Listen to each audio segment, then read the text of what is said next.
From long, harsh winters to Mongol invasions, life for Muscovite peasants was tough. But they had one crop that was vital to their survival: rye. Moscow peasants relied on cereal crops more than any other food.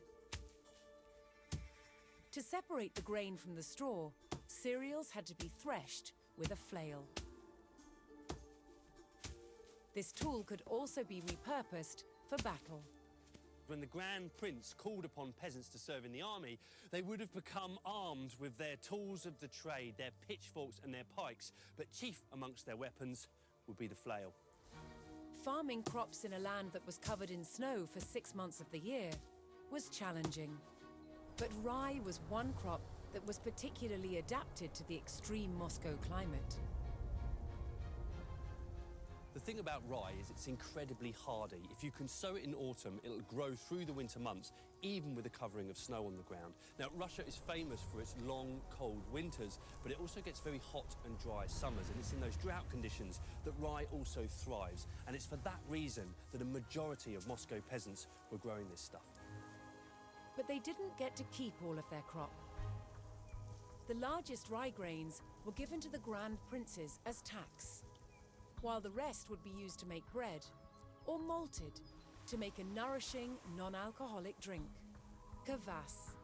It's super easy to make and cheap, really cheap.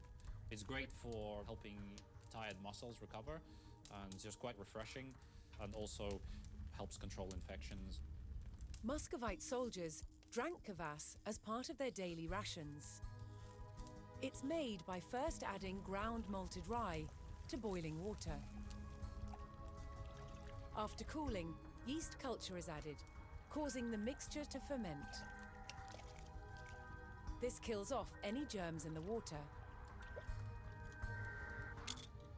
There you go. Around 3 days later, the Kvass is ready to drink.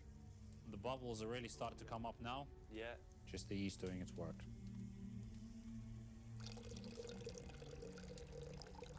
Na zdrowie. Na zdrowie.